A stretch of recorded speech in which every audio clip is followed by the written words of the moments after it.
আসসালামু আলাইকুম এভরিওয়ান, আশা করছি সকলে ভালো আছেন। বরিশালের বিখ্যাত একটি খাবার আপনাদের সামনে শেয়ার করতে চলেছি, যেটার নাম হচ্ছে চিংড়ি মাছের জলডোবা অথবা চিংড়ি মাছের জলবড়া রেসিপি। আশা করছি আপনাদের সকলের কাছে ভালো লাগবে এবং সহজও লাগবে। আমার আজকে সহজ রেসিপি আপনাদের সকলের কাছে ভালো লাগলে অবশ্যই একটু ভালোবাসা দিয়ে যাবেন। আর এই চিংড়ি মাছের জলডোবা মাছ রান্না করতে কিন্তু খুবই দ্রুত হয়ে যায় রান্না, কোনো ধরনের কোনো ঝামেলাই মনে হবে না। তো আশা করছি আপনাদের সকলের কাছে ভালো লাগবে। তো কথা না বাড়িয়ে চলে যাচ্ছে আমাদের মূল রেসিপিতে। তো চিংড়ি মাছের জল বড়া রান্না করার জন্য আমি প্রথমে এক বাটি চিংড়ি মাছ নিয়েছি, ছোট বড় মাঝারি সাইজের নিয়েছি, তবে আপনারা যে কোনো সাইজের মাছই কিন্তু এখানে ব্যবহার করতে পারবেন, ঠিক আছে। তারপরে এই যে আমি মাছ নিয়ে তারপরে এই যে মাথার যে সাইডটা আছে খুব সুন্দরভাবে পরিষ্কার করে নিচ্ছি। আর মাথার ভিতরে যে ময়লার অংশটা থাকে সেটা কিন্তু টেনে ফেলে দিতে হবে। তারপর আমি মাছের গায়ে থেকে সম্পূর্ণ খোসাটাকে ছাড়িয়ে এরকমভাবে একদম পরিষ্কার করে নিব, ঠিক আছে। তো ধাপে ধাপে আমি সমস্ত মাছগুলোকে কিন্তু খুব সুন্দর করে পরিষ্কার করে নিয়েছি। আর একদম ছোট সাইজের যে মাছগুলো আছে সেইগুলো কিন্তু শুধুমাত্র পিছন এবং মাথার সাইডটাকে ফেলে দিয়ে আমি রেখে দিয়েছি। আর এই ছোট মাছের গায়ে কিন্তু যে খোসাটা থাকে সেটা কিন্তু একদম পাতলা, এজন্য আমি ওইটা ফেলি নাই, ঠিক আছে। তো সম্পূর্ণ মাছগুলোকে আমি বেছে খুঁটে নিয়েছি, দেখতে পাচ্ছেন এক বাটি মাছ নিয়েছিলাম, বাছার পর একদম কমে গেছে। তো আপনারা চাইলে আরো কম বেশি করেও কিন্তু মাছটাকে নিতে পারেন। মাছগুলোকে আমি খুব সুন্দর করে অফ ক্যামেরা ধুয়ে পরিষ্কার করে নিয়েছি। এখন আমি এর মধ্যে 5-6টা কাঁচামরিচ, 7-8টার মতো রসুনের কোয়া আর হলো একটা পেঁয়াজ কুচি এখানে দিয়ে আমি অফ ক্যামেরায় বেটে নিব। আপনারা চাইলে ব্লেন্ডারেও কিন্তু ব্লেন্ড করে নিতে পারেন, ঠিক আছে। তারপর আমি চলে এসেছি চুলায় একটা কড়াই বসিয়ে দিয়ে তার মধ্যে পরিমাণ মতো সয়াবিন তেল দিয়ে আমি অল্প করে একটু পেঁয়াজে কুচি করে দিয়েছি। আর এই পেঁয়াজটাকে আমি একটু বেরেস্তা করে নিব। আমি তো আপনাদের জন্য ভিডিও তৈরি করছি, এই জন্য ডেকোরেশন করার জন্য আমি পেঁয়াজের বেরেস্তাটা করে নিচ্ছি, তবে এটা সম্পূর্ণই অপশনাল, আপনারা চাইলেই বাদ দিতে পারেন, ঠিক আছে। যাই হোক, আমাদের পেঁয়াজের বেরেস্তাটা যখন হয়ে যাবে তখন আমি সম্পূর্ণ পেঁয়াজটাকে তুলে নিব। আর এই যে তেলটা থেকে গেছে এই তেলের মধ্যে আমি কিছু গোটা মশলা ব্যবহার করব, যেমন দারুচিনি, এলাচ আর হলো লবঙ্গ। দারুচিনি 2 টুকরো, এলাচ 3টা আর হলো লবঙ্গ 3টা আমি এখানে ব্যবহার করেছি। তেল যেহেতু আগে থেকেই গরম, এই জন্য এখানে কোনো নাড়ানাড়ি করার কোনো প্রয়োজন নেই। তারপর আমি এখানে দিয়ে দিব এই যে হাফ কাপের মতো আছে হলো পেঁয়াজ বাটা। আমি এখানে পেঁয়াজ বাটাটা ব্যবহার করেছি। আর খুব সুন্দর করে নেড়েচেড়ে ভেজে নিতে হবে যতক্ষণ না পর্যন্ত পেঁয়াজের কাঁচা গন্ধটা চলে যাচ্ছে, ঠিক ততক্ষণ পর্যন্ত, ঠিক আছে। তো আমাদের পেঁয়াজের থেকে কিন্তু কাঁচা গন্ধটা একদম চলে গেছে। তারপর আমি এখানে দিয়ে দিব হাফ চামচ রসুন বাটা আর হাফ চামচ জিরা বাটা। আপনারা চাইলে এখানে হাফ চামচের মতো আদা বাটাও কিন্তু ব্যবহার করতে পারেন। আমার কাছে ছিল না, এই জন্য আমি আর ব্যবহার করলাম না। এখন এই মশলাগুলো খুব সুন্দর করে নেড়েচেড়ে ভেজে নিব। যদি মনে হয় যে নাড়তে নাড়তে যদি মনে হয় যে নিচে লেগে যাচ্ছে, তাহলে অল্প অল্প করে পানি অ্যাড করে তারপরে আপনাদের এই মশলাটাকে ভেজে নিতে হবে যতক্ষণ না পর্যন্ত রসুনের গন্ধটা চলে যাচ্ছে, মানে রসুনের কাঁচা গন্ধটা ঠিক যতক্ষণ না পর্যন্ত চলে যাচ্ছে ততক্ষণ পর্যন্ত আপনাদের এই মশলাটাকে কিন্তু কষিয়ে নিতে হবে, ঠিক আছে। তো আমাদের মশলা কিন্তু অলরেডি কষানো হয়ে গেছে। তারপরে আমি আবারও কিছুটা পানি দিলাম যাতে মশলাটা ধরে না যায় তার জন্য। তারপর দিয়ে দিব স্বাদ মতো লবণ। তারপরে হাফ চামচের একটু কম দিয়েছি হলুদের গুঁড়া, পরিমাণ মতো মরিচের গুঁড়া আর হাফ চামচ দিয়েছি হলো ধনিয়া গুঁড়া। আমি লবণটাকে হাফ চামচ ব্যবহার করেছি, যদি প্রয়োজন হয় পরে তাহলে আমি আবারও একটু দিয়ে দিব। অবশ্যই চেক করে নেবেন নামানোর আগে, তাহলেই কিন্তু হয়ে যাবে, ঠিক আছে। এখন আমি মশলা দিয়ে খুব সুন্দর করে নেড়েচেড়ে ভেজে নিতে হবে যতক্ষণ না পর্যন্ত এই মশলা থেকে খুব সুন্দরভাবে তেল ছেড়ে দিচ্ছে, ঠিক ততক্ষণ পর্যন্ত।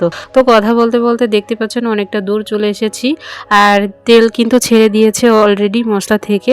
এখন আমি এই মশলার মধ্যে দিয়ে দিব নারকেলের দুধ। যে বাটি মেপে আমি চিংড়ি মাছ নিয়েছিলাম সেই বাটিরই 2 বাটি আমি এখানে নারকেলের দুধটাকে ব্যবহার করছি। অবশ্যই নারকেলের দুধটা ব্যবহার করবেন, ঠিক আছে। আর নারকেলের দুধ ব্যবহার না করলেও সমস্যা নেই, আপনারা চাইলে পানি দিয়েও ব্যবহার করতে পারেন, ঠিক আছে। পানি দিয়েও রান্না করে নিতে পারেন এই জল বড়াটা। যাই হোক, আমি এখন ঢাকা দিয়ে ঢেকে তারপরে চলে এসেছি। এই যে চিংড়ি মাছটা আমি খুব সুন্দর করে বেটে নিয়েছি। এখন এর মধ্যে দিয়ে দিব সামান্য লবণ, তারপরে একটু হলুদের গুঁড়া, তারপরে সামান্য একটু ওই যে ধনিয়া গুঁড়া আর হলো একটু জিরা বাটা, ঠিক আছে।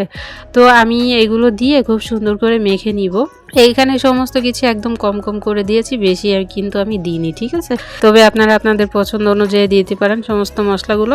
এখন সম্পূর্ণ মশলাগুলো মানে সবকিছু দেওয়ার পর আমি খুব সুন্দর করে মেখে নিব। আর হাত দিয়ে যদি আপনারা একটু ফেটিয়ে নেন তাহলে দেখবেন যে জল বড়াগুলো অনেক বেশি ফুলে ডাবল হয়ে গেছে। তো আমাদের জল বড়ার জন্য চিংড়ি মাছটা একদম রেডি হয়ে গেছে। এখন চলে এসেছি চুলায়, দেখতে পাচ্ছেন আমাদের দুধে কিন্তু বলক চলে এসেছে। এখন আমি ঢাকাটা সরিয়ে দিয়ে চুলার আঁচটা কিন্তু এই পর্যায়ে একেবারেই কম আছে। তো এই পর্যায়ে আমি বড়াগুলো দিয়ে দিচ্ছি, মানে চিংড়ি মাছের বড়া আকৃতি করে তারপরে এখানে দিয়ে দিচ্ছি। আর এখানে মাছগুলো দেওয়ার পর আপনাদের নাড়াচাড়া করতে হবে না, কিন্তু এখানে মানে এক সাইড থেকে বড়া দিতে দিতে আর এক সাইডে দেখবেন যে বড়াগুলো অলরেডি ফুলে ডাবল হয়ে গেছে, মানে অলরেডি রান্না হয়ে গেছে। আর চিংড়ি মাছ রান্না করতে কিন্তু খুব বেশি একটা সময় লাগে না, এটা কিন্তু সবাই জানি আমরা, ঠিক আছে? তো আশা করি বুঝতেই পারছেন। তো আমাদের চিংড়ি মাছের বড়াগুলো যখন দেওয়া হয়ে যাবে তখন দেখবেন যে এক সাইড থেকে কিন্তু অলরেডি ভেসে উঠেছে, নিচে থেকেই কিন্তু কুক হয়ে একদম উপরে ভেসে উঠবে। তো আশা করি আপনাদের বুঝতে কোনো ধরনের কোনো সমস্যা হয়নি বা হচ্ছে না। আর দেখতে পাচ্ছেন আমাদের এই যে কড়াইটা একদম ভরে গেছে, ঠিক আছে? বড়াগুলো দেওয়ার পরই আমাদের কড়াইটা ভরে গেছে। আমি ভেবেছিলাম যে ছোট একটা কড়াইতে হয়ে যাবে, তো পরে আর হয়নি। এই জন্য আমি কড়াইটা চেঞ্জ করে আমি বড় একটা কড়াই মধ্যে দিয়ে তারপরে আর কি রান্না করতেছি। আর এখানে শুধুমাত্র ফ্লেভারের জন্য 4-5টা কাঁচামরিচ আমি এখানে ব্যবহার করে তারপরে ঢাকা দিয়ে ঢেকে দিব মাত্র 2 থেকে 3 মিনিট। 2 থেকে 3 মিনিট পরে আমি খুব সুন্দর করে একটু নেড়ে চেড়ে নিচ্ছি। আপনারা দেখতে পাচ্ছেন বড়াগুলো কিন্তু খুব সুন্দরভাবে ভেসে উঠেছে। আর এই পর্যায়ে আমি দিয়ে দিব শুধুমাত্র টেস্টটা ব্যালেন্স হওয়ার জন্য আমি এখানে 1 চামচ চিনি ব্যবহার করছি, তবে আপনারা চাইলে এটাকে বাদ দিয়ে দিতে পারেন, ঠিক আছে? তারপর আমি আবারও চিনি দিয়ে খুব সুন্দর করে নেড়ে আবারও ঢাকা দিয়ে ঢেকে দেবো আরও 2-3 মিনিট।